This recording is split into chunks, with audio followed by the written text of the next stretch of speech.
O tema de hoje é a batalha que eu não enxergo. O que vocês entendem pela batalha que eu não enxergo? Alguém quer se manifestar aí debaixo de falar alguma coisa? Espiritual. Sim. E vocês entendem um pouquinho sobre a história de Tomé? Da incredulidade dele? Então eu queria que vocês abrissem o livro em João 20. Isso, o livro de João, capítulo 20.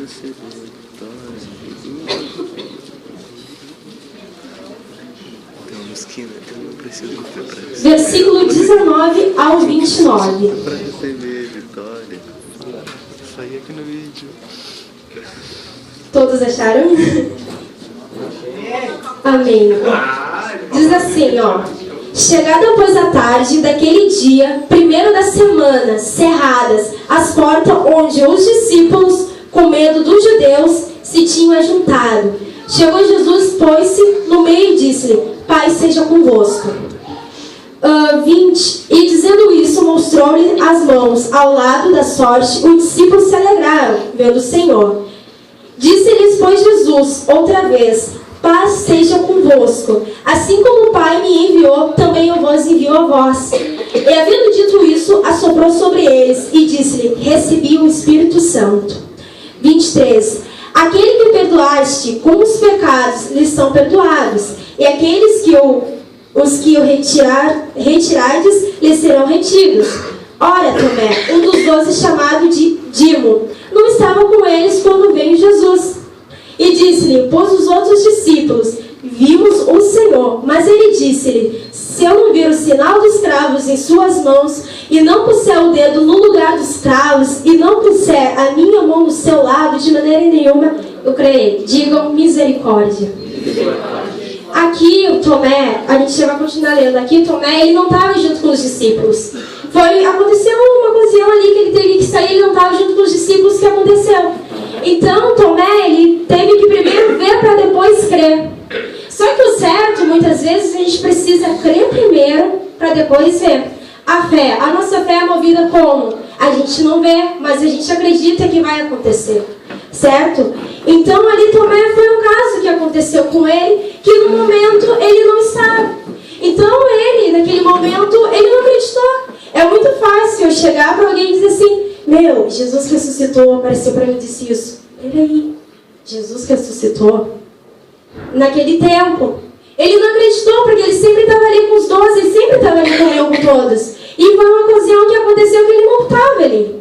Então, de repente, naquele dia, ele não acreditou. Mas Jesus apareceu para ele. E diz assim, ó, lá no 25, acho que é isso. Disseram-lhes outros discípulos: Vinham ao Senhor, mas aí a gente olhou isso aqui. 26.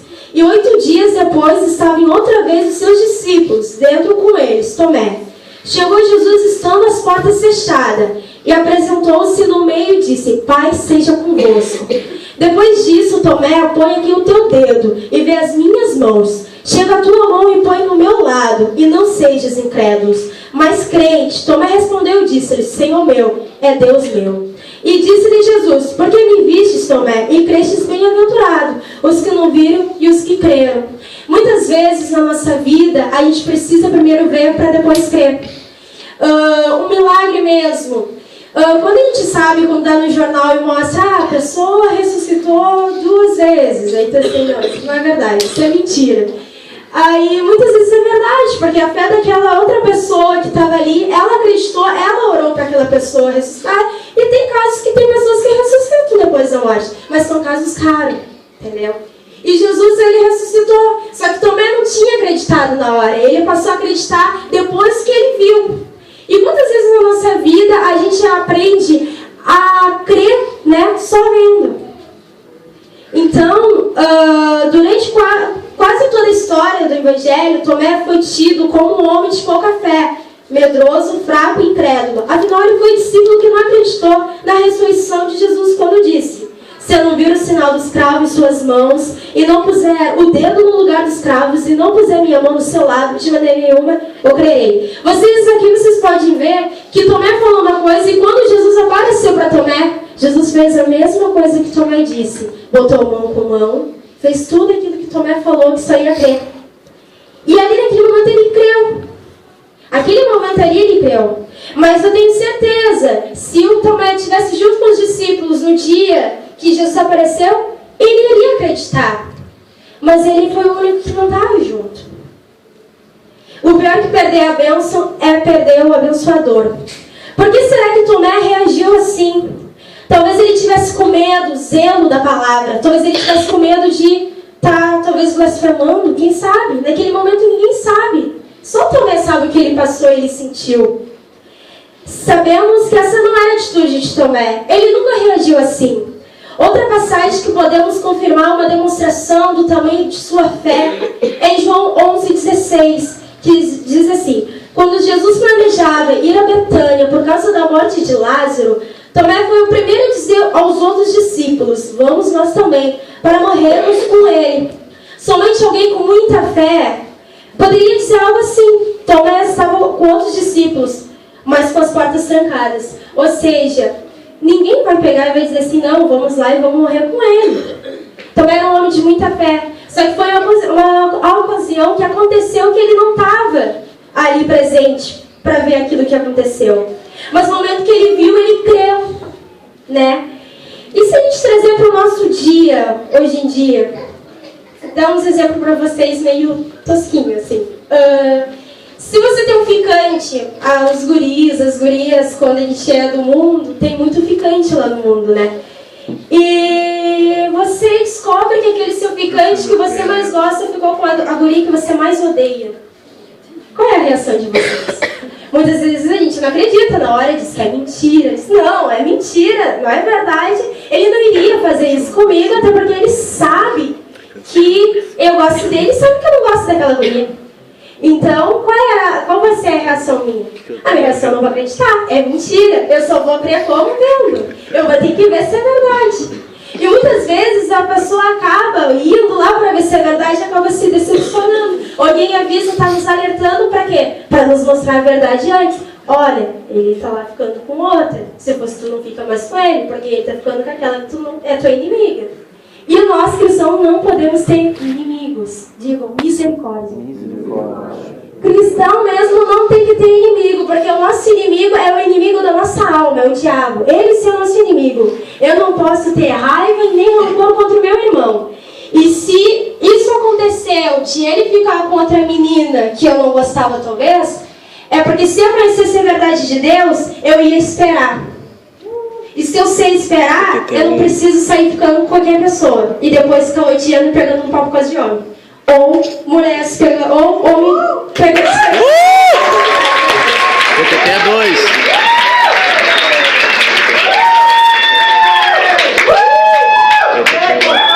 E no emprego mesmo. Muitas vezes alguém chega pra ti e diz assim: eu vi falarem que eu vou te demitir. Aí tu fica, ai meu Deus. Agora a crise essa do polo naval, eu tô ralado, porque me demitirem nessa época e não tem como, eu tô muito mal, não podem, de jeito nenhum, meu Deus, não podem. Agora eu tenho conta pra pagar, eu tenho família pra sustentar, ai meu Deus, o que eu faço? E agora?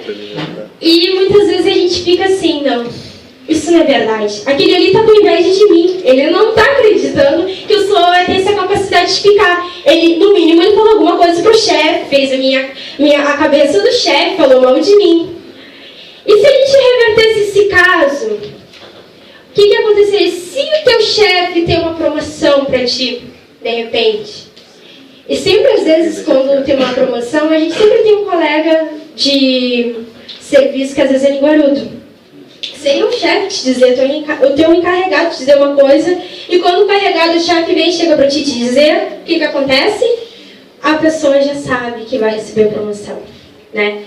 Então, se você recebesse uma promoção hoje do seu serviço, você primeiro tem que ver para depois crer? Ou tu vai acreditar na palavra do teu chefe na hora que vai te dar promoção? E na escola, aquela prova horrível de 7 cabeças, eu vou contar para vocês uma experiência que eu tive na prova de matemática. É uma coisa que eu sempre conto na célula. Eu tive, no 2º grau, quando eu estava estudando, eu tinha um professor que ele não ensinava nada com nada, em matemática ainda. Então era equação de 2º grau, era pi, essas coisas muito chatas de matemática.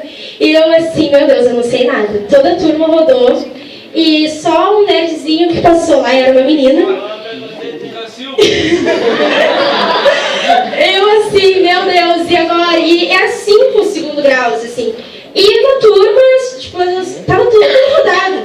E eu disse assim, não, eu não aceito, eu vou estudar. Onde eu vou estudar? Vou estudar pelo YouTube, já que na sala de aula não entendo nada. Aí eu vim pros videoaulas, gente, vocês não façam isso. Só na última, porque se vocês pegarem pra fazer sempre videoaula não dá certo. Aí vai na frente de vocês. Ali foi um caso que aconteceu ali, que Deus realmente, Ele teve comigo. Mas pra mim passar realmente tinha que ter estudado, né? Eu fui estudar no YouTube, gente. Estudei 2 horinhas no YouTube, aí eu fui fazer, aí cheguei na escola pra fazer aquela prova, não sabia nada. Aí fiquei tranquila na minha. Eu acho que eu rodei essa prova. Aí passou uns dias, aí um colega meu disse assim, Brenda, tu passou na prova. E eu disse assim, não, é mentira dele, eu tenho que ver pra mim crer se é verdade que vai ser nessa prova. Porque é uma matéria que eu não sei, a turma toda tá ralada, o professor não ensinou nada e eu passei. Não, tem alguma coisa errada, eu não sei nada de matemática. E aí então eu fui falar com o professor, e o professor não me disse na hora.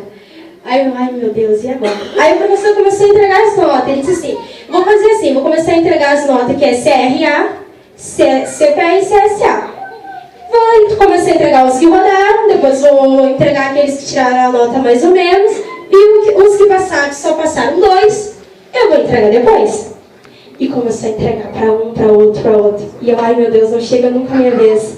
Quando eu vi, ele me entregou assim, aí eu virei ali, CSA, não acreditei. Foi um milagre de Deus.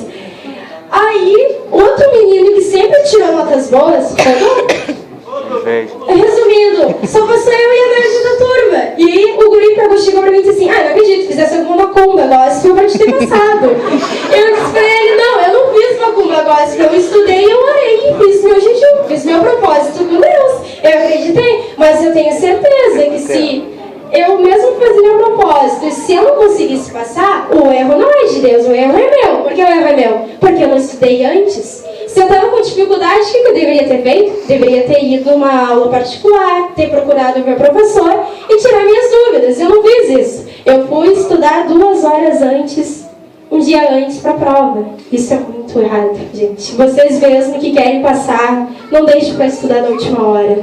O professor Lucas Martins, ele está aqui de prova que quem estuda na última hora é muito raro conseguir passar.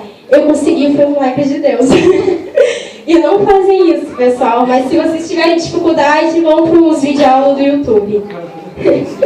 Se inscreve no canal. Então, falando sério agora. Na verdade, o que significa a batalha que eu não enxergo? Tudo aquilo que eu sei que existe, mas eu não quero muitas vezes enxergar. Eu enxergo vocês aqui porque eu estou com meus olhos abertos. Mas se eu fosse uma menina cega e eu andasse numa rua, eu não sei onde eu estou andando. Eu sei que é numa rua porque alguém disse pra mim que era rua. Mas se ninguém me dizer que eu estou numa rua e eu sou cega, eu não estou enxergando o que eu estou fazendo. E por que muitas vezes a gente tem a visão, a gente se faz de cego? Muitas vezes, em algumas circunstâncias da vida, a gente está enxergando, mas a gente finge que não quer ver. E a gente acaba se fazendo de pessoas cegas. Uma pessoa cega, ela não quer ser cega. Pelo contrário, ela quer ter uma visão. E porque nós que temos uma visão, a gente tem a oportunidade de enxergar muitas coisas e a gente quer tapar a nossa visão. Para não enxergar o mundo espiritual ou para enxergar a batalha que está na nossa frente. Aonde nós formos, a luta está tendo mesmo não enxergando. Eu não enxergo, mas o mundo espiritual está acontecendo. O mundo espiritual, ele está aqui, a batalha, mas vocês não enxergam. Tem anjos e demônios lutando pela tua vida aqui. Quando você está aqui na arena, tem anjos lutando para Deus entrar com providência na casa de vocês. Quando vocês estão aqui, Deus está abençoando o lar de vocês, a família de vocês. Mas quando nós não estamos na casa de Deus, a gente não crê e a gente está no mundo lá fora, quem é que está do nosso lado? Ninguém quer estar no lado do inimigo, que é o diabo. Todo mundo quer estar do lado de Deus. Todo mundo quer que Deus esteja perto. Mas aí você vê a sua atitude. Será que a sua atitude tem atraído a vontade de Deus ou a vontade do diabo? Então, se tu acredita em Deus... Vocês acreditam em Deus, né? Todo mundo não tem até aqui. Então você acredita em Deus. Então, se tu acredita em Deus, tens que acreditar que existe o diabo também. Porque o diabo existe. O diabo, gente, ele não vai aparecer de chifre bonitinho, dizendo, eu sou o diabo. Ou ele não vai vir com luz, assim, uma luz bonita, assim. Muitas vezes ele se transforma em anjo de luz para enganar as pessoas. Isso ele faz. Mas vocês não queiram ver a face do diabo. Ele é a coisa mais feia que existe. Se vocês é um filme de terror que acham que aquilo é horroroso, a coisa mais feia que vocês viram, vocês não querem enxergar o diabo. Ele é pior que filme de terror. E quem já viu o diabo de verdade sabe o que eu estou falando. E quem não viu, peça para Deus nunca enxergar. Vocês nunca queiram vir pela dor, mas sim pelo amor. E tens que acreditar que os dois estão em constante luta pela tua vida. E não dá para acreditar pela metade. Vocês não podem acreditar pela metade. Vocês precisam acreditar por inteiro em Deus. Se vocês têm fé em Deus, se vocês fazem as coisas certas, o diabo não tem poder nenhum pela vida de vocês. Vocês precisam acreditar e ter fé. Vocês não têm... será então que para vocês acreditar que Deus existe, Deus tem que aparecer, oi, sou Deus, assim? Ou será que para vocês acreditar que o mundo espiritual existe, que o diabo existe, vocês têm que... não, só vou acreditar se o diabo aparecer na minha frente, só vou acreditar vendo o inferno. Meu querido, se você quer acreditar que o inferno existe, não vendo, não crendo agora, você vai ver o inferno quando você partir daqui. Não quero ver o inferno lá fora. Não quero ver a sofrência que as pessoas passam lá. É horrível. Vocês não queiram sentir o que aquelas pessoas sentem lá. Hoje vocês têm a oportunidade de estar na casa de Deus. Talvez aquelas pessoas tiveram oportunidade e o que fizeram? Talvez não quiseram dar bola. Aquela guria lá de vermelho lá, a Brenda está pregando isso. Eu não acredito. Você não pode acreditar talvez hoje, mas não queira amanhã depois tentar acreditar quando for tarde.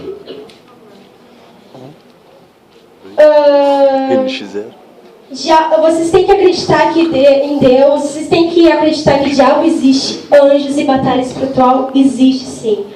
E se falarmos do mundo espiritual, o que você entende por esse mundo? Queria que vocês abrissem a Bíblia em Efésios 6. Tá Adriana dançando. Que coisinha meio debochada.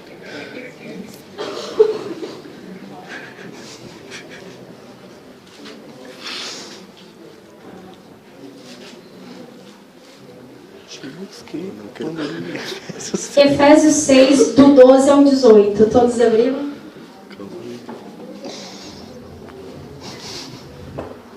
Deixa eu botar aqui na frente para aparecer. Amém. Diz assim, porque não temos que lutar contra a carne e o sangue, mas sim contra os principados, contra as potestades e contra os príncipes das trevas desse século, contra os hostes espirituais da maldade e nos lugares celestiais. Portanto, tomem toda a armadura de Deus para que possais resistir no dia mau. E havendo feito tudo, fique firme. O príncipe desse século tem cegado o entendimento das pessoas. Sabe como ele tem cegado o entendimento das pessoas?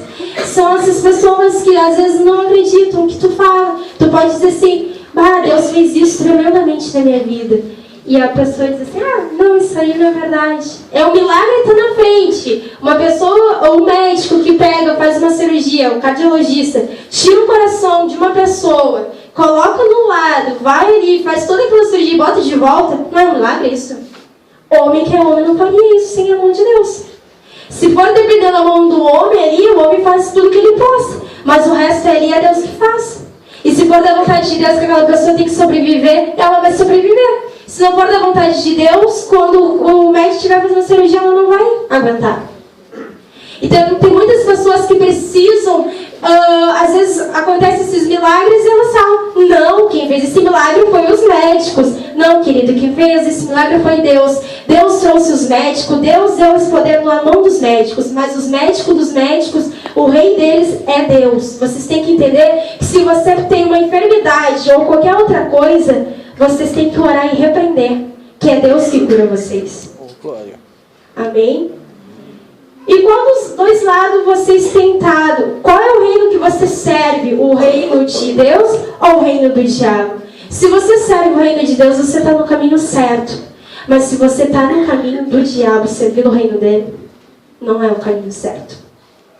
Vocês precisam entender qual é o reino que vocês hoje estão? Será que eu tenho trazido o reino de Deus para dentro da minha casa, para dentro da minha rodinha de amigos? Será que eu tenho trazido o reino de Deus na faculdade, na escola, no serviço, no meu dia a dia, até mesmo na casa de Deus? Ou será que quando eu saio daqui da igreja eu vou para uma festa, chego em casa e discuto com meu pai e com a minha mãe, chego na escola, xingo a minha professora, chego na rua, quero bater em qualquer pessoa, falo palavras horríveis? Qual é o reino de vocês?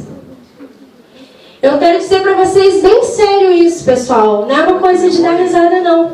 Vocês podem até hoje estar rindo, mas um dia vocês vão entender. Não queira estar no reino do diabo, mas sim no reino de Deus. Eu creio que se todos vocês hoje estão aqui, porque vocês estão no reino de Deus.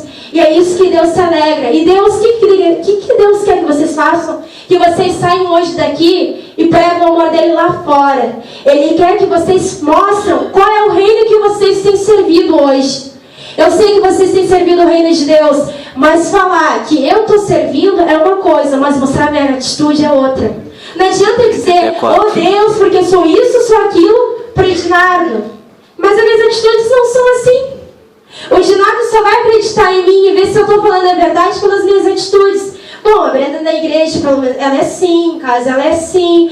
Ele sabe que eu sou assim, porque ele convive comigo. Mas eu dizer da boca para fora que eu sou cristão e que eu conheço o reino de Deus, que eu sirvo o reino de Deus, é uma coisa totalmente diferente do que eu aprovar minhas atitudes, mostrar minha atitude.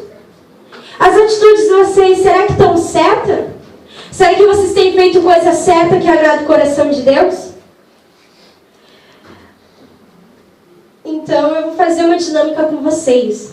Mas antes eu quero que vocês leiam 1 João. 1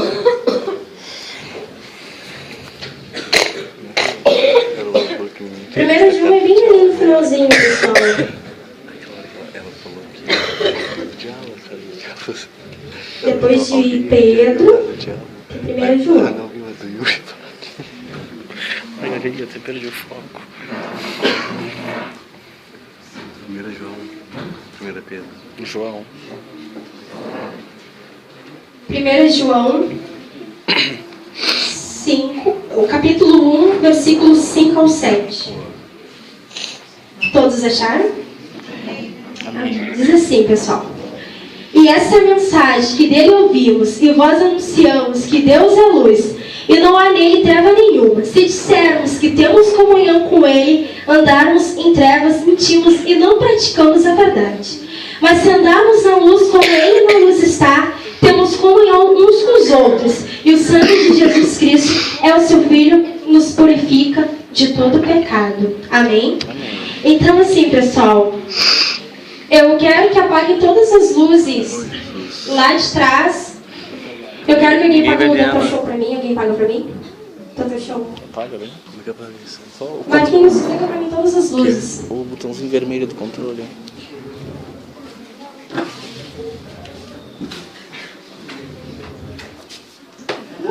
Eu quero que vocês desliguem a luz do celular de vocês. Pessoal, isso aqui é muito sério que eu vou falar pra vocês. Bem-vindo ao mundo espiritual, aonde tudo está escuro, vocês não estão enxergando nada. Assim, o mundo espiritual, a gente sabe que existe, mas a gente não enxerga, mas a gente tem fé. Nesse momento tem anjos e demônios lutando. Tem anjos lutando ao teu favor. Tem anjos lutando pela tua vida hoje, para estar aqui. Aqui está acontecendo um mundo espiritual.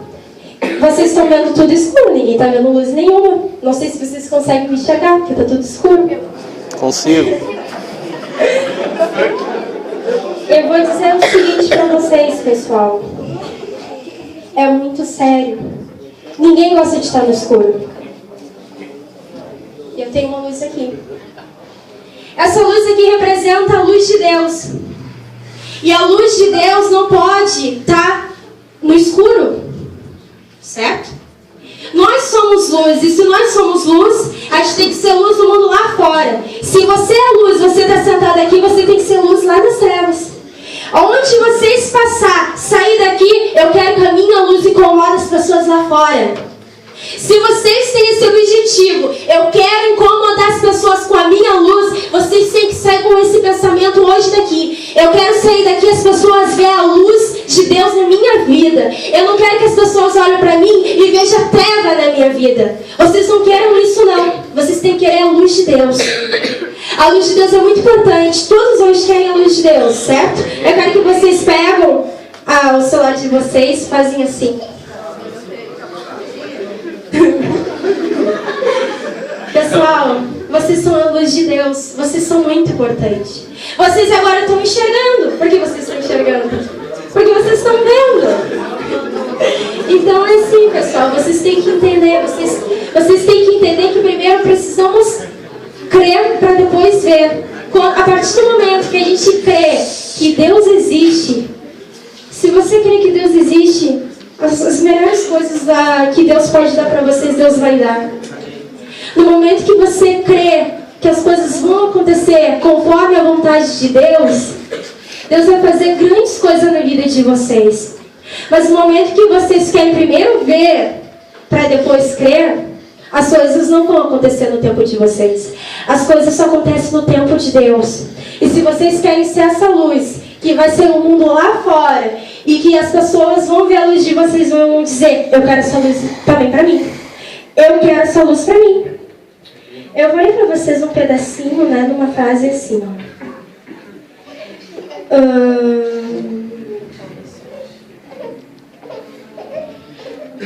Eu vou dizer essa frase para vocês. Eu quero perguntar para vocês essa noite, quem quer ser a luz de Deus? Aquele que quer ser a luz de Deus, fica de pé e feche os seus olhos. Ministério de louvor, por favor. Vamos ficar com as luzes apagadas mesmo, pessoal. Só com